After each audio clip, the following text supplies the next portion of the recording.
This bill is very straightforward. It says that the state of New Hampshire will not participate in the Real ID driver's license program established by the federal government. The reason is simple. The Real ID program creates a de facto national identification card.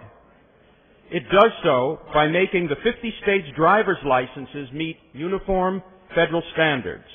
Among other things, they must be machine-readable, and all of the data, not just name, photograph, address, but driver's records, violations, suspension, and points, must be entered into an interstate database and shared with all other states and the federal government. Of course, being machine-readable, merchants and others will be in possession of this information when they require your driver's license for identification and scan your card into their readers. But that's a story for another day. I don't believe that the people of New Hampshire elected us to help the federal government create a national identification card. We care more for our liberties than to meekly hand over to the federal government the potential to enumerate, track, identify, and eventually control. But there's a price to be paid for such independence. If we don't participate in the Real ID system, we will have to use passports or other similar documentation to gain access to federal properties and to use air transportation. If we don't participate in the Real ID system, we may lose a $3 million earmark federal grant to update our motor vehicle department computers to make them Real ID compliant. There's little doubt that both these consequences will impose real burdens on our citizens.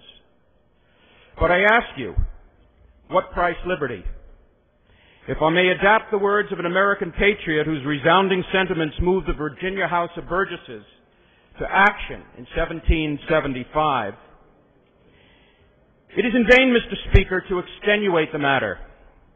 Members may cry, peace, peace, but there is no peace. The war on our civil liberties is actually begun. Will the next gale that sweeps from Washington bring to our ears the sounds of federal boots on the march? Why stand we here idle?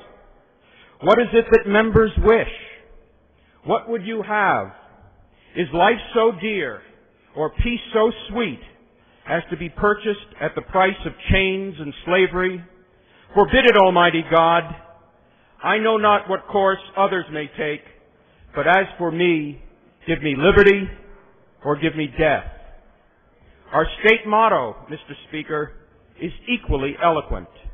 Live free or die. I urge members to overturn the ITL and pass this bill to protect the liberties and freedoms of their friends, their families, their neighbors, and their constituents. Thank you, Mr. Speaker. House being in order.